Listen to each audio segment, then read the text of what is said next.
Bismillahirrahmanirrahim. Alhamdulillahi rabbil alamin. Wabihi nasta'in ala umurid dunya waddin. Wassalatu wassalam ala sayyidina Muhammadin al-amin wa ala alihi wa sahbihi wa tabi'in wa man tabi'ahum bi ihsan ila yaumiddin, amma ba'du. Faqad qala al-muallif al-imam Abu Hamid Muhammad bin Muhammad al-Ghazali rahimahullah wa nafa'ana bi ulumihi fid dharain, amin. Adapun sebab-sebab makna yang 6 macam ini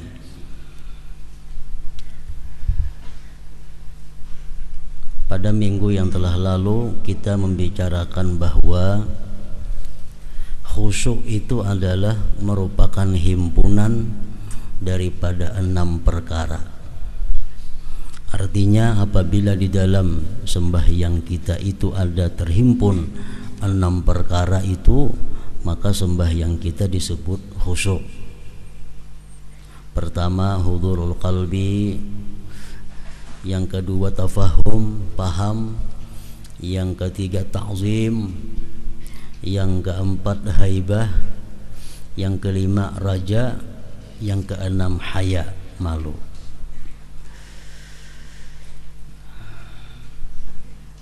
Jadi yang 6 perkara itu kada akan bisa kita dapatkan kalau kada melalui sebab-sebabnya. Karena masing-masing ada mempunyai sebab. Hadir hati di dalam sembahyang, sebabnya ada. Nah, di sini Imam Ghazali melanjutkan pembicaraan yang terdahulu tentang sebab-sebab makna-makna yang 6 macam ini. Maka ketahuilah bahwa sebab hadirnya hati adalah keinginan, himmah. Dalam bahasa kitabnya disebut himmah. Dengan adanya keinginan, maka hati kita hadir. Sebab hadirnya hati adalah keinginan. Sesungguhnya hatimu itu mengikuti keinginanmu. Hati kita mengikuti apa yang kita inginkan, apa yang kita idam-idamkan, apa yang kita pentingkan. Maka hati itu tidak hadir, artinya tidak mengingat. Hati tidak mengingat kecuali pada sesuatu yang kamu inginkan.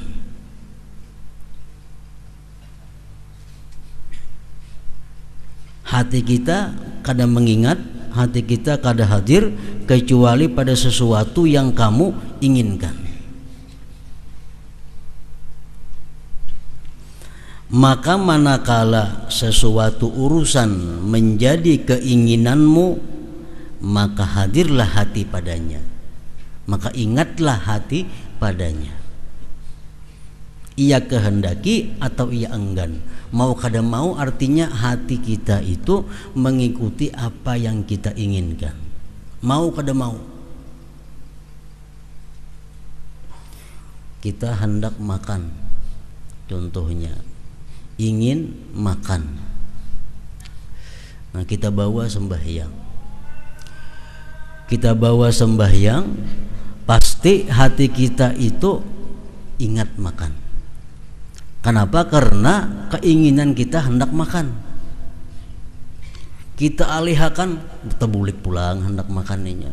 Kita alihkan pulang hati, tebulik lagi hendak makan. Nah, itu orang nang hendak makan. Orang hendak kawin sama, pikirannya pasti kawin. Dialihkan ke lain, tebulik pulang kena kasih itu. Kalau diubah-ubah itu sudah tabiatnya, mau kada mau. Itulah hati manusia. Ia ditabiatkan, hati itu ditabiatkan atas demikian itu dan ditundukkan padanya. Hati sudah diciptakan Allah, demikian peraturannya. Selalu ingat apa yang diingin, selalu ingat apa yang dikehendaki, selalu ingat apa yang diidam-idamkan.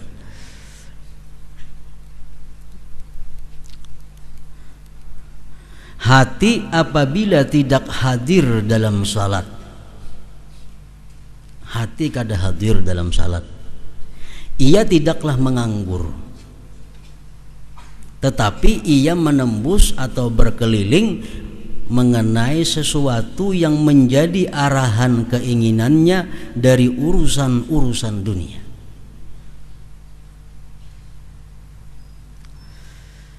Nah, jadi sebab hati itu bisa hadir, keinginan.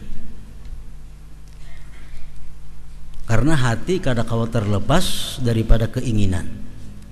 Apa yang kita inginkan, hati ingat. Apa yang kita idamkan, hati ingat. Nah, jadi sebab hadirnya itu hati adalah keinginan.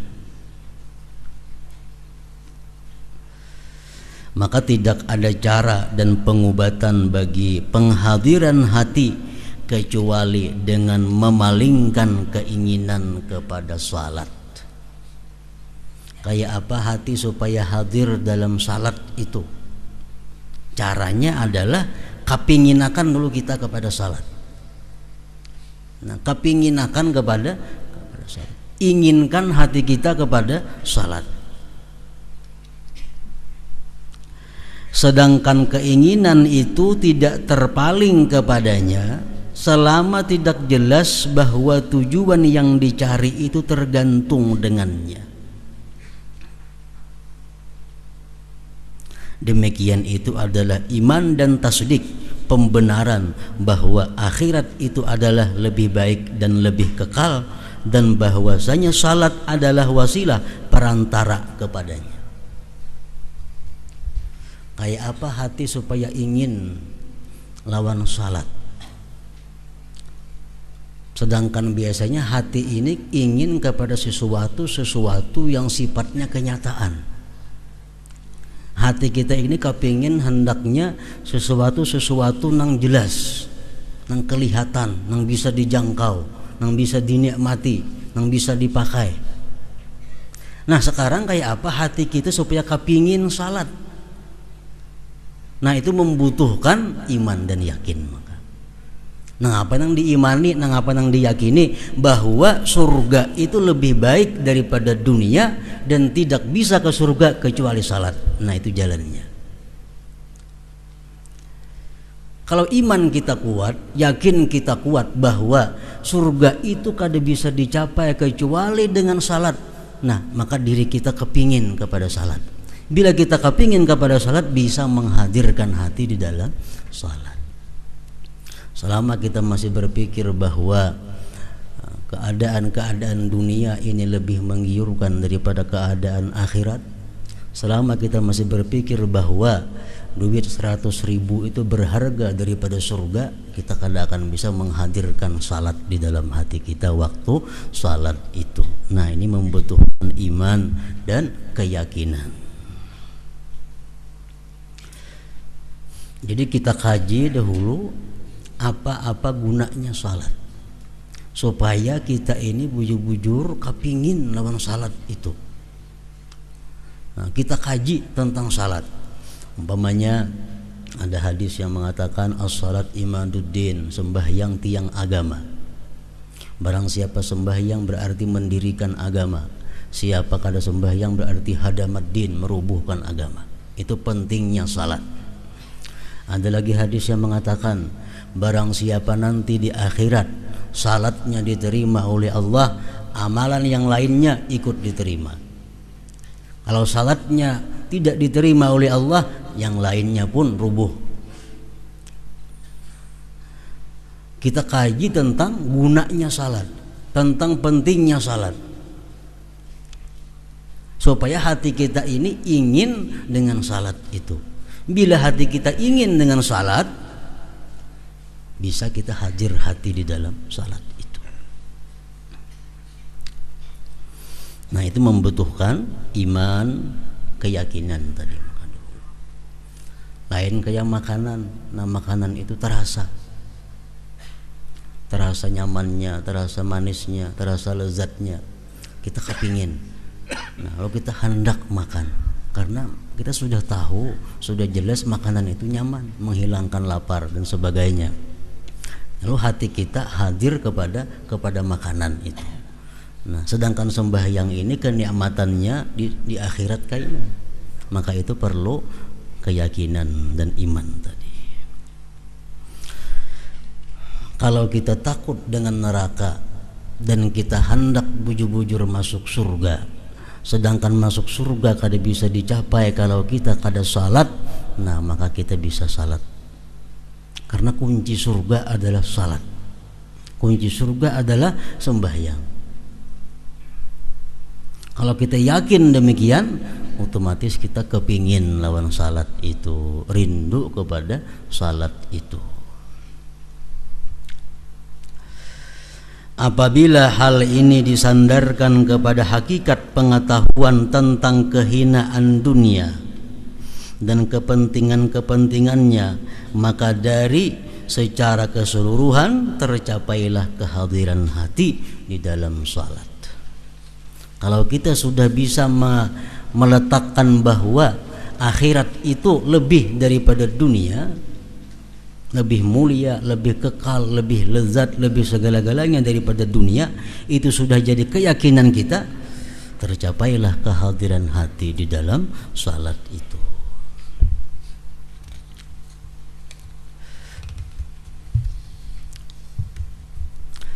Dan dengan alasan seperti ini hadirlah hatimu apabila kamu hadir di hadapan sebagian pembesar dunia, maksudnya raja-raja dunia, orang yang tidak mampu untuk membuat mudarat dan memberikan manfaat kepadamu. Ini perbandingan. Kalau kita misal berada di hadapan bupati atau di hadapan presiden, kita berada di hadapan beliau itu, kita kada ingat lagi segala-galanya. Kita kada ingat lagi rumah kita kada ingat lagi toko kita, kada ingat lagi kebun kita, kada ingat lagi anak kita, bahkan rasa sakit yang di awak pun kada terasa lagi. Kenapa? Karena fokus perhatian kita itu menghadapi sang presiden ini. Padahal presiden itu kada bisa memberikan manfaat dan mudarat kepada kita.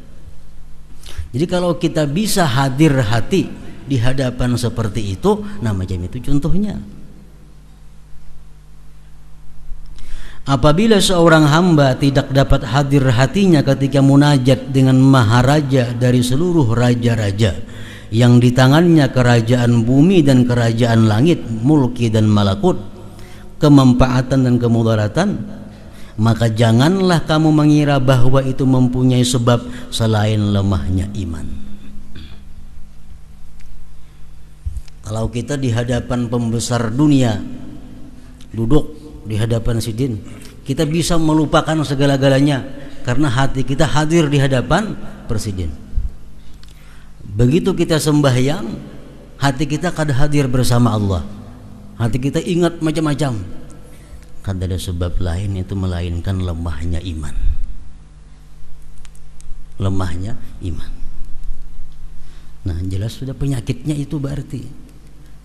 Maka bersungguh-sungguhlah sekarang dalam menguatkan iman itu. Dan jalannya dikupas secara luas pada selain tempat ini, di bab lain. Kayak apa caranya menguatkan keimanan kepada Allah Subhanahu wa taala, bahwa Allah itu yadurru wa yanfa. Allah memudaratkan, Allah bisa memberikan manfaat dan sebagainya. Nah, itu yang pertama, hadir hati. Jadi hadir hati timbul dari keinginan. Itu sebabnya hati kita hadir adalah keinginan. Apa keinginan kita, disitulah hati kita hadir. Apa keinginan kita, disitulah hati kita adanya. Yang kedua di antara 6 perkara itu adalah tafahum, pemahaman. Nah, jadi kalau kita sudah bisa hadir dalam sembahyang itu, artinya mulut kita, anggota kita bersama-sama dengan hati kita, berarti kita sudah dapat sudus minal khusyuk, 1/6 daripada khusyuk.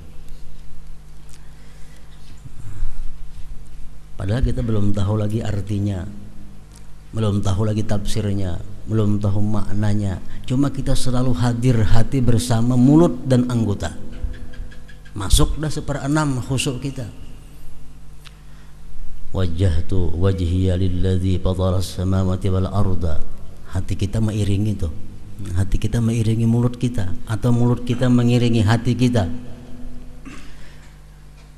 Hanifan musliman wa ma ana minal musyrikin. Inna salati wa nusuki wa mahyaya wa mamati lillahi rabbil alamin. Nah, hati kita macam itu juga. Jadi hati kita hadir di mana ucapan kita demikian. Kita mengucap Fatihah mulai bismillahirrahmanirrahim sampai waladhdallin, hati kita pun seperti itu. Kita ruku, hati kita sadar bahwa kita ini ruku mengagungkan Allah. Kita sujud, hati kita sadar kita sedang sujud. Nah, hati kita hadir macam itu sampai tuntung, berarti kita dapat 1/6 khusyuk. Walaupun kada tahu nang apa nang kita bacaan itu artinya, tapi kau menghadirkan dalam hati. Adapun pemahaman, tafahum, paham dengan apa yang kita baca, paham apa dengan kita ucap, maka sebabnya sesudah hadirnya hati adalah mengekalkan pikiran dan memusatkan hati untuk mengetahui makna. Kita kada akan bisa mempaham apa yang kita baca kalau kita belum hadir lagi hati.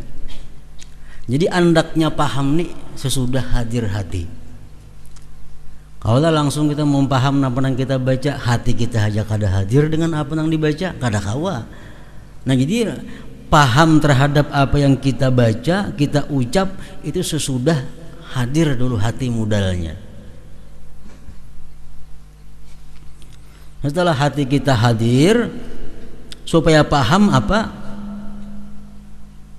Belajar mengetahui makna-makna. Belajar mengetahui makna-makna. Alhamdulillahirabbil alamin, artinya apa? Maknanya apa? Maliki yaumiddin, maknanya apa? Iyyaka na'budu wa iyyaka nasta'in, artinya apa? Sampai awal akhir sembahyang tahu kita maknanya. Nah, bila tahu kita sudah makna-maknanya itu, kita kawa mempaham laluan, kawa mengerti nang apa nang kita baca ini. Tapi itu imbah hadir hati. Maka pengobatannya adalah pengobatan penghadiran hati serta menghadapkan pikiran dan sungguh-sungguh menolak geritik-geritik hati. Kayak apa cara mengusahakan supaya kita bisa mempaham terhadap apa yang kita ucapkan ini? Sama dengan cara menghadirkan hati. Kayak apa tadi? Pengobatan untuk menolak geritik-geritik hati yang menyibukkan adalah memutuskan bahan-bahannya. Memutuskan bahan-bahannya, memutuskan bibit-bibitnya. Makanya itu ujar Nabi, kalau orang dihidangkan makanan, dia hendak makan, jangan sembahyang, makan dulu. Nah, makan itu apa? Memutuskan bibit-bibitnya. Karena belum kada makan, bibitnya itu ada, timbul geritik di hati, keingatan makanan itu. Memutuskan bibit-bibitnya, bahan-bahannya. Hendak bakame sembahyang, amun dibawa sembahyang kena geritik hati, pasti bakame itu ada. Putuskan bibitnya di mana, kami akan dulu. Nah, itu saya maksudkan melepaskan diri dari sebab-sebab yang mana geritik-geritik itu tertarik kepadanya. Orang bisi kios sembahyang, timbul kena geritik hatiku, berusia barangku diambil orang, berusia kena ada yang mencupit, ada yang mengambil. Nah, nang dulu sembahyang kunci kios tutup, hanya sembahyang itu memutuskan bibit ngarannya, supaya jangan ada keganangan, kehilangan dan sebagainya. Sepeda motor kah, sepeda kah, nak masjid sembahyang kunci sepedanya, itu memutuskan bibit, kayaknya keingatan. Nah, karena berkunci tadi kendaraan, nah berusia ada orang, nah itu timbul geritik-geritik dalam hati yang mengganggu kekhusyuan sembahyang. Dan sesuatu yang mana bahan-bahan itu tidak terputus, maka geritik-geritik itu tidak berpaling. Bila bahannya masih ada, geritiknya kada akan mau hilang.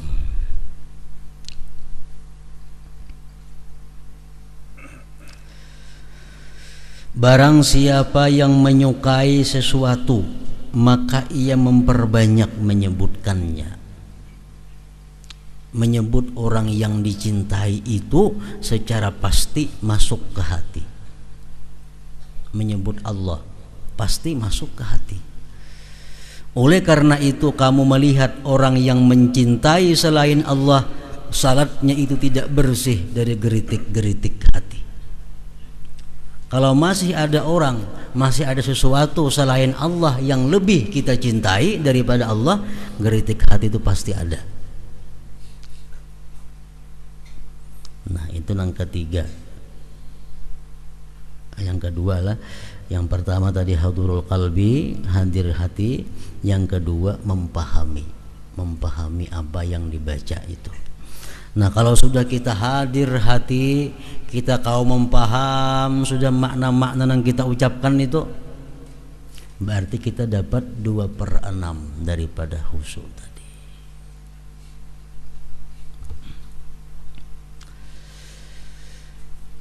Yang ketiga pengagungan, ta'zim. Kita mengucap alhamdulillahirabbil alamin, kada sama dengan kita mengucap terima kasih kepada kawan kita. Kada sama. Kawan kita memberikan kita sesuatu, kawan kita menolongi, terima kasih lah. Jangan sama dengan kita mengucap alhamdulillah. Kenapa? Karena kita mengucap alhamdulillah itu mesti disertai pengagungan Allah, ada ta'zimnya. Nah, yang ketiga ta'zim, pengagungan. Orang sembahyang itu mesti ada ta'zimnya, pengagungan kepada Allah. Adapun pengagungan, maka itu adalah keadaan bagi hati yang timbul dari 2 ma'rifat, yaitu 1, ma'rifat mengenal kebesaran Allah Azza wa Jalla dan keagungannya. Itu termasuk pokok-pokok iman. Maka orang yang tidak mengiktikadkan keagungan Allah Azza wa Jalla, maka jiwa nafsu tidak tunduk untuk mengagungkannya. Kalau kita kadang mengakui Allah itu agung, maka kita kadang akan mengagungkan Allah. Jadi modal pertama dulu adalah mengiktikadkan kebesaran Allah, mengiktikadkan keagungan orang yang sekarang ini kita sembah. Yang kedua, ma'rifat mengenal kehinaan diri dan kerendahannya. Nah, 2 itu. Kalau kita 2 ini ada, kita mengiktikadkan, meyakini bahwa kita ini hina karena selalu berhajat kepada selainnya. Kita meyakini Allah itu maha agung. Dari 2 itu terkumpul ta'zim kepada Allah Subhanahu wa ta'ala. Ma'rifat mengenal kehinaan diri dan kerendahannya, dan keadaan diri itu sebagai hamba yang ditundukkan dan dididik, dipelihara oleh Allah. Sehingga dari 2 ma'rifat itu lahirlah ketenangan, kelunakan dan kekhusyuan kepada Allah Subhanahu wa ta'ala. Kenali diri, kelemahan-kelemahan diri. Kenali sifat-sifat keagungan Allah. Nah, bisa tuh mengagungkan Allah.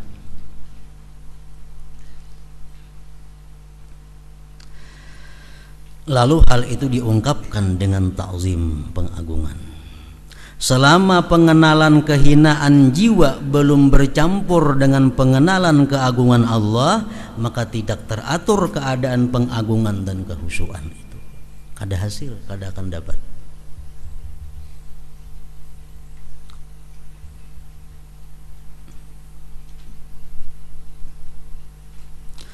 Sesungguhnya orang yang memandang dirinya tidak membutuhkan terhadap orang lain dan aman pada dirinya adalah boleh bahwa mengenal sifat-sifat keagungan dari orang lain, namun khusyuk dan mengagungkan tidaklah menjadi keadaannya. Ada kawa takzim, orang yang merasakan dirinya cukup, orang yang merasakan dirinya mampu, orang yang merasakan dirinya kuat, walaupun dia mengetahui Allah itu agung, kada bisa mengagungkan Allah. Kenapa? Karena dia kada merasa berhajat kepada Allah. Tahu aja seorang ini, tahu aja bahwa Allah itu agung, Allah itu maha segala-galanya, tapi dirinya merasa kuat juga, dirinya merasa kaya, dirinya merasa berkuasa, dirinya merasa kada butuh orang siapa juga pun, mampu apa yang dia kehendaki terjadi. Nah, walaupun dia mengetikatkan Allah itu maha agung, tapi ia kada kau mengagungkan Allah. Kenapa? Karena dirinya merasa kada berhajat kepada Allah. Nah, kalau kita merasa diri kita ini hina, diri kita ini berhajat kepada Allah, kita tahu Allah punya sifat yang agung, nah di situ kawa kita mengagungkan Allah Subhanahu wa taala. Karena karinah yang lain, yaitu mengenal kehinaan diri dan berhajatnya, itu tidak menyertainya. Kada kau mengagungkan. Nah, jadi kita membaca Al-Quran lain dengan membaca surat-surat dunia, karena itu ada ta'zimnya. Quran ini kalam Allah, kalam Tuhan yang maha agung, sedangkan aku adalah makhluk yang serba kurang, serba hina. Jadi begitu membaca Al-Quran, ada ta'zimnya, ada mengagungkannya. Adapun haibah, nah yang keempat haibah dan khauf, takut, maka itu adalah keadaan diri yang timbul dari ma'rifat, mengenal kekuasaan Allah, kegagahan dan keterlaksanaan kehendaknya Allah padanya, serta kurangnya peduli Allah padanya. Allah kada peduli lawan kita. Kita hendak dimatikannya, hendak dimiskinkannya, hendak dijatuhkan, Allah kada peduli. Itu membuat kita takut lawan Allah. Dan sesungguhnya seandainya dia membinasakan orang-orang yang terdahulu dan orang-orang kemudian, niscaya tidak berkurang dari kerajaannya satu atom pun. Sekecil apapun kada berkurang kerajaan Allah.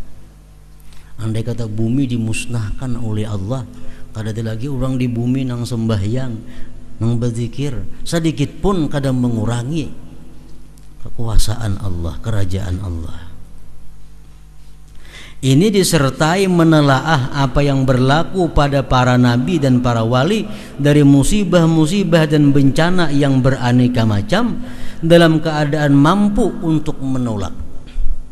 Lihat, Allah memberikan hukuman kepada satu kampung yang menentang Allah, sekampungan mati, tapi nabi-nabi diselamatkan Allah.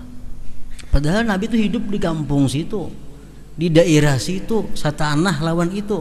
Allah turunkan bala, nang kafir mati, nang nabi selamat. Daripada kuasaannya Allah Subhanahu wa ta'ala memilah mana nang diberi bala, mana nang selamat. Berbeda dengan apa yang disaksikan daripada para raja bumi. Nah, kalau raja-raja dunia, kaulah menghindari bala, kaulah menghindari bencana, kada kawan. Kalau Allah bisa menurunkan bala bencana dan bisa menolaknya, menjauhkannya. Secara jumlah, setiap kali ilmu tentang Allah itu bertambah, maka bertambahlah takut dan haibah kepada Allah. Makin kita gali tentang Allah, tambah takut kita kepada Allah, tambah segan kepada Allah. Dan akan datang sebab-sebab tentang itu dalam Kitabul Khauf, Bayrub al-Munjiyat kayaknya di bab yang lain. Nah, jadi irama sembahyang itu hadir hati, paham dengan yang dibaca, takzim, itu tiga itu mutlak. Dalam bacaan apapun, dalam gerakan apapun, tiga ini mesti ada: hadir, paham, takzim. Nah, sedangkan tiga berikutnya ini menyesuaikan irama. Kalau nang kita ingat kepada Allah itu ada tentang kedahsyatannya, tentang gagah perkasanya, takut kita kepada Allah. Itu sesuai apa yang kita baca ayat-ayat Al-Quran dalam sembahyang itu. Kadang-kadang takut, kadang-kadang harap, kadang-kadang malu. Cuma kalau tiga tadi, hadir, paham, takzim, selalu ada di dalam gerak-gerik sembahyang itu. Yang kelima, adapun harapan. Maka sebabnya, kenapa kita mengharap Allah? Sebabnya adalah mengenal lutfillah azza wa jalla, kemurahannya, kemarataan, kenikmatan yang dikaruniakannya. Kita kenal Allah itu memberikan nikmat kepada orang kafir, Allah memberikan nikmat kepada orang yang taat, Allah memberikan nikmat kepada orang yang durjana, Allah memberi nikmat kepada orang yang zalim. Kita yakini itu, kita bisa berharap, karena bandaya aku kada dapat nikmat. Nah, di situ ada harapan. Si kafir tuh jadi dapat nikmat, apalagi aku. Nah, di situ ada harapan kepada Allah. Dan kelembutan ciptaannya, mengetahui kebenaran pada janjinya Allah yang berupa surga karena salat itu. Orang yang salat dengan betul-betul salat dijanjikan surga oleh Allah. Nah, di situ kita ada harapan. Apabila telah hasil keyakinan terhadap janjinya dan mengenal kelembutan balas kasihnya, maka terbangkitlah dari kumpulan ini harapan dengan pasti. Ini sembahyang itu ada juga harapnya kepada Allah, ada juga takutnya kepada Allah. Yang keenam, dan adapun malu.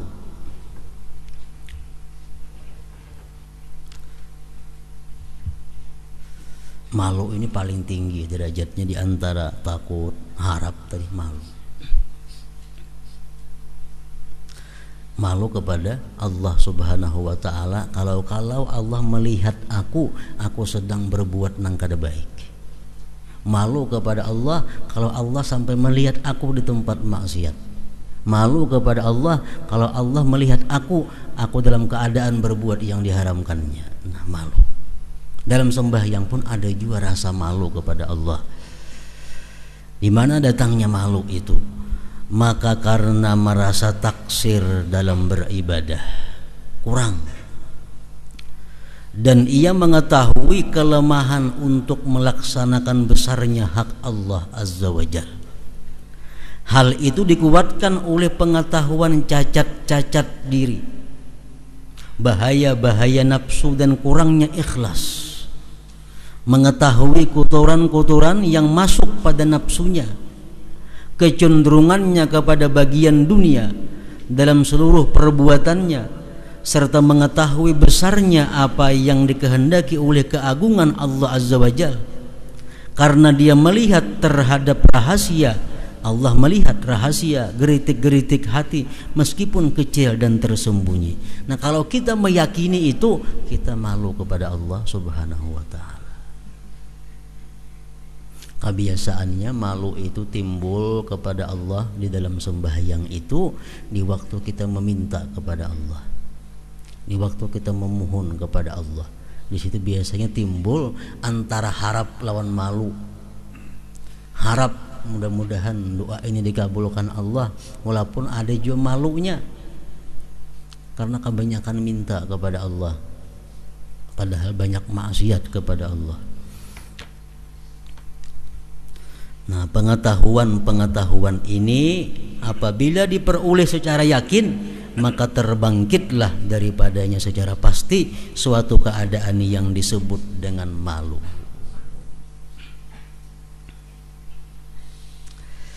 Nah, ini adalah sebab-sebab sifat-sifat ini nang 6 tadi.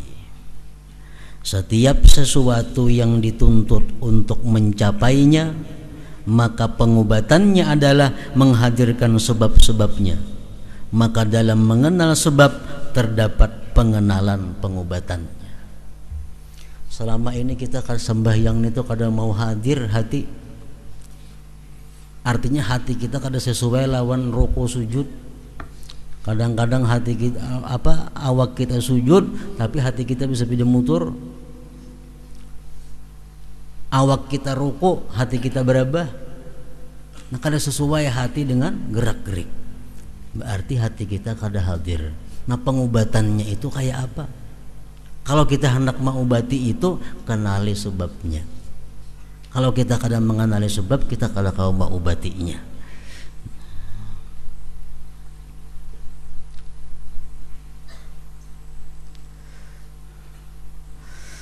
Ikatan seluruh sebab-sebab ini adalah iman dan yakin. Itu sentralnya di situ. Iman dan yakin. Kalau keyakinan dan keimanan yang kuat, mudah untuk segala sifat 6 perkara tadi. Ikatan seluruh sebab-sebab ini adalah iman dan yakin. Dengannya saya maksudkan pengetahuan-pengetahuan yang telah kami sebutkan. Mempaham makna-makna bacaan Al-Quran kada kawa. Kenapa? Karena kada mengerti bahasa Arab. Tahu sebabnya, belajarlah bahasa Arab. Belajarlah makna-makna Fatihah. Belajar makna-makna Subhana Rabbiyal A'la, Subhana Rabbiyal Azim. Belajar apa itu maknanya tahiyat, apa itu maknanya kunut, apa itu maknanya bacaan sujud dan sebagainya.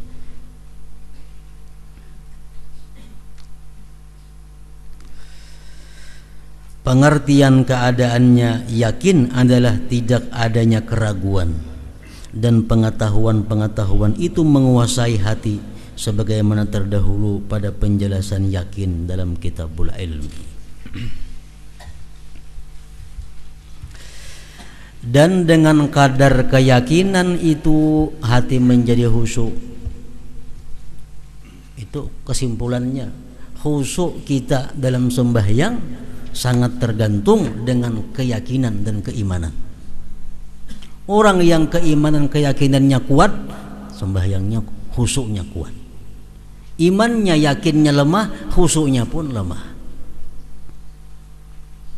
Oleh karena itu Aisyah radhiyallahu anha berkata, "Kana Rasulullah sallallahu alaihi wasallam yuhadditsuna wa nuhadditsuhu, fa idza hadaratis shalah ka'annahu lam ya'rifna wa lam na'rifhu." Artinya adalah Rasulullah sallallahu alaihi wasallam berbicara kepada kami dan kami berbicara kepada beliau. Bapandiran kami lawan Rasulullah. Ujar bini Sidin nih. Apabila datang salat, maka seolah-olah beliau tidak mengenal kami dan kami tidak mengenal beliau. Artinya kalau yang bapandiran Nabi kita tertawa, Nabi kita bergaya, Nabi kita takurihing, senyum. Begitu tiba waktu salat, nanti kita berubah. Nah, seolah-olah kami kada pinandu lagi lawan Sidin. Sidin pun kada kenal lagi lawan kami. Kenapa? Karena punya keyakinan yang kuat daripada Nabi, beliau akan menghadapi Tuhan yang Maha Agung tadi. Itu intinya di situ. Bila orang menganggap Tuhan itu macam kakawanan aja, nggak sembahyangin begaya dahulu sawat aja. Tuhan kayak kakawanan dianggapnya. Sembahyang bergaya, bertawaan, bertunjulan. Nah, itu melecehkan Allah Subhanahu wa taala. Belum tentu sembahyang orang ini sudah disiksa oleh Allah. Apa siksanya? Sembahyang itu dibentuk Allah menjadi kain yang kasar, dipukulkan ke wajahnya. Makanya kulirnya sembahyang. Kenapa? Bila sembahyang dipukul orang. Malas sembahyang. Kenapa? Bila sembahyang dipukul. Cuma inya kada menyadari, dikira malas tuh lah ngapakah, padahal Allah kada berkenan menghadapi inya, karena inya pun menganggap Allah macam kawan biasa aja, kada ada mengagungkan, kada ada ta'zim lawan Allah Subhanahu wa taala. Rasulullah contohnya, kalau hendak sembahyang walaupun asalnya bagaya lawan bini, begitu hendak sembahyang sudah ampih kada kenal lagi siapa-siapa.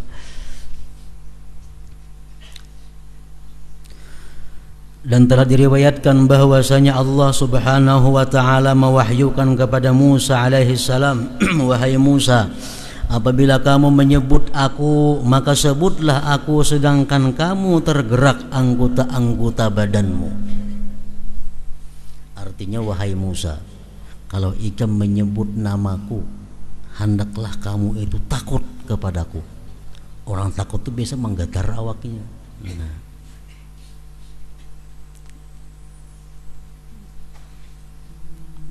dan jadilah kamu ketika mengingatku sebagai orang yang khusyuk dan tenang. Kalau kita sedang mengingat Allah, kita jangan terburu-buru. Dan apabila kamu menyebut aku, maka jadikanlah lidahmu di balik hatimu. Artinya hati lawan lidah itu seirama. Mulut mengucap Allah, hati pun Allah. Mulut mengucap la ilaha illallah, hati pun la ilaha illallah. Dan apabila kamu berdiri di hadapanku, maka berdirilah seperti berdirinya hamba yang hina, dan bermunajatlah kepadaku dengan hati yang takut dan lisan yang benar jujur. Dalam sembahyang kita mengakui wajjahtu wajhiya lilladzi fataras samawati wal arda. Wajjahtu wajhiya, aku hadapkan hatiku, lilladzi fataras samawat, bagi Tuhan yang mencipta langit dan bumi. Mulut kita mengakui itu, padahal waktu itu hati kita lupa kepada Allah. Itu ngarannya kada jujur dengan Allah Subhanahu wa taala. Mulut kita mengucap maha suci Allah, tapi hati kita lebih mementingkan makhluknya Allah, kada jujur dengan Allah Subhanahu wa taala. Dan diriwayatkan bahwasanya Allah Ta'ala mewahyukan kepadanya Musa alaihi salam, katakanlah kepada orang-orang yang durhaka dari umatmu, janganlah mereka menyebut aku, karena sesungguhnya aku telah bersumpah kepadaku bahwasanya orang yang menyebut aku, maka aku menyebutnya. Bila kita menyebut Allah, Allah menyebut kita. Kita mengingat Allah, Allah mengingat kita. Dan apabila mereka orang-orang yang maksiat menyebut aku, maka aku menyebutkan mereka dengan kutukan, dengan laknat. Orang-orang zalim, orang-orang yang banyak punya dosa-dosa besar, kalau dia berzikir, Allah bukan membalas zikir dengan zikir, membalasnya dengan laknat.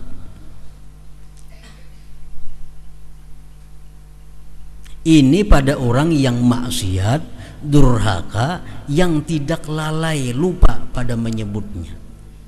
Ini orang ahli maksiat berzikir khusyuk, dilaknat oleh Allah, dilaknat oleh Allah. Maka bagaimanakah apabila berkumpul antara lalai dan durhaka? Maksiat sudah banyak kepada Allah, berzikirnya lalai pulang, kada kau dibayangkan lagi. Orang yang banyak dosa berzikir khusyuk, dilaknat oleh Allah. Apalagi mana banyak dosa, mana berzikirnya pulang lalai, maginnya lagi. Nah, maka itu dianjurkan sebelum kita berzikir suruh sembahyang dahulu. Sebelum berzikir beristighfar, minta ampun dahulu kepada Allah Subhanahu wa taala. Sebelum berzikir baca macam-macam bacaan supaya kita bisa menjadikan zikir itu sebagai modal untuk Allah mengingat kita dengan rahmatnya, bukan dengan laknatnya. Berbuat maksiat, la ilaha illallah, la ilaha ada maulid itu. Bersihi dahulu diri kita, hanya menyebut Allah, Allah pasti membalasnya dengan rahmatnya. Dengan perbedaan makna-makna yang telah kami sebutkan mengenai hati, maka terbagilah manusia kepada satu, orang lalai yang menyempurnakan salatnya. Salatnya sempurna tuntung, tapi hatinya lalai. Namun hatinya tidak hadir sejenak pun daripadanya. Yang kedua, orang yang menyempurnakan dan hatinya tidak gaib, tidak lalai sejenak pun. Bahkan terkadang ia pusatkan himmahnya, keinginannya padanya Allah. Sekira ia tidak merasakan apa yang berlaku di hadapannya. Daripada saking fokusnya dia kepada Allah, dia kadang menghiraukan lagi, kadang merasakan lagi apa yang berlaku di sekelilingnya. Oleh karena itu Muslim bin Yasar tidak merasakan runtuhnya tiang masjid di mana manusia berkumpul kepadanya. Perhatian sembahyang Muslim bin Yasar, salah seorang aulia Allah, sembahyang runtuh masjid, kada tahu. Dari saking fokusnya kepada salat itu. Dan sebagian dari mereka menghadiri jamaah sesaat, namun ia tidak mengetahui sama sekali orang yang di sebelah kanan dan kirinya. Masjid umpar sembahyang berjamaah, siapa dihiga ada tahu. Kenapa? Karena pikiran bukan kepada orang yang dihiga kiri kanannya. Ini kada hafal sama masjidan, orang di masjid di mana?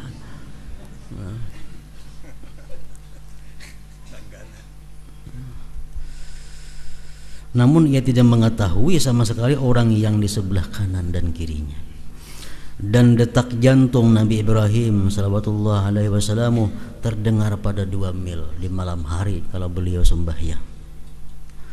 Dan sekelompok orang itu pucat wajah mereka dan gemetar pada waktu sembahyang itu. Tergantung kekhusyuannya, keyakinannya kepada Allah Subhanahu wa taala. Nah, seluruhnya itu dipandang tidak jauh, artinya mungkin aja terjadi. Ya Muslim bin Yasar sembahyang rubuh kada tahu, itu bukan mustahil. Kayak maulah kayak itu, bukan kayak itu pasti mau.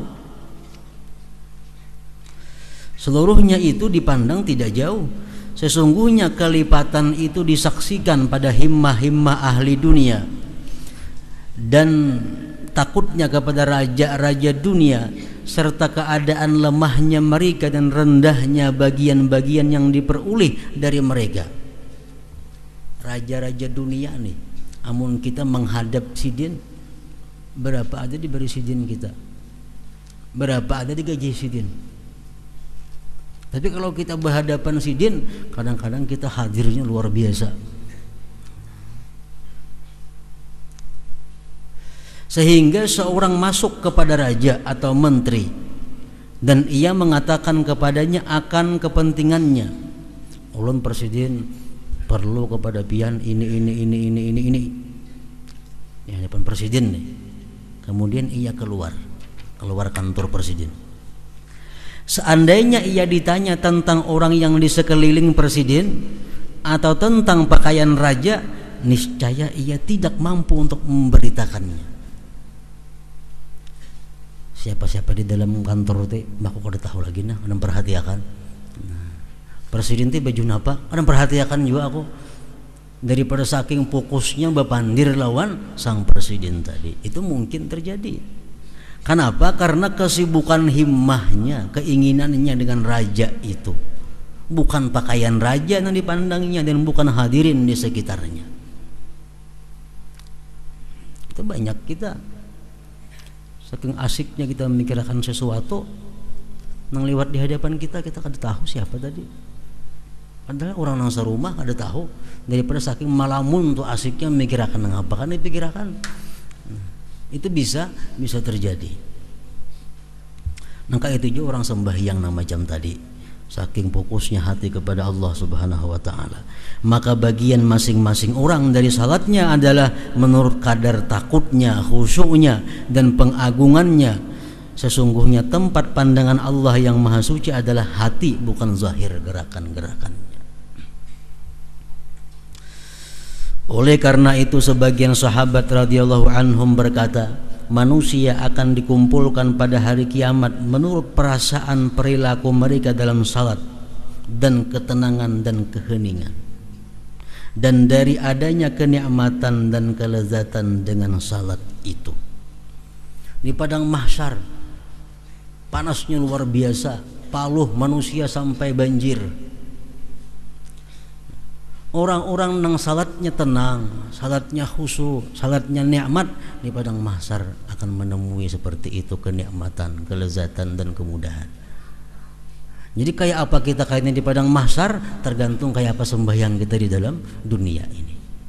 Kalau dalam dunia sembahyang kita nyaman, dalam dunia sembahyang kita tenang, di padang mahsyar pun kita macam itu. Itu cerminannya, ujar para sahabat Nabi kita.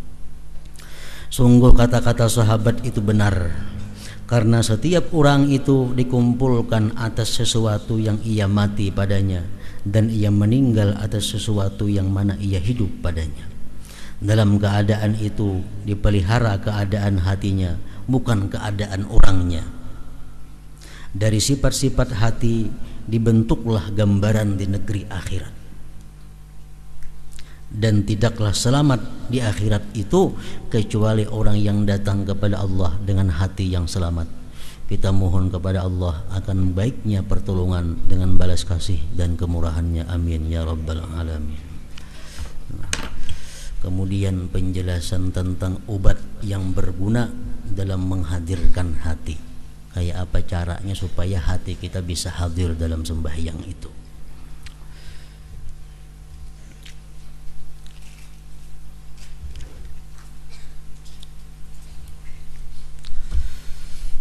Dalam zikri fa'alam annahu la ilaha illallah Muhammadur Rasulullah, la ilaha illallah Muhammadur Rasulullah, la ilaha illallah Muhammadur Rasulullah, la ilaha illallah, la ilaha illallah, la ilaha illallah, la ilaha illallah, la ilaha illallah. Allahu Allah, Allahu Allah, Allahu Allah, Allahu Allah, Allahu Allah, Allahu Allah, Allahu Allah, Allahu Allah, Allahu Allah, Allahu Allah, Allahu Allah, Allahu Allah, la ilaha illallah Muhammadur Rasulullah, la ilaha illallah Muhammadur Rasulullah, la ilaha illallah Muhammadur Rasulullah, la ilaha illallah. Al-Fatiha. إياك نعبد وإياك نستعين اهدنا الصراط المستقيم صراط الذين أنعمت عليهم. فيا أيها الرجل منه شفاعة صلوا عليه وسلموا تسليما.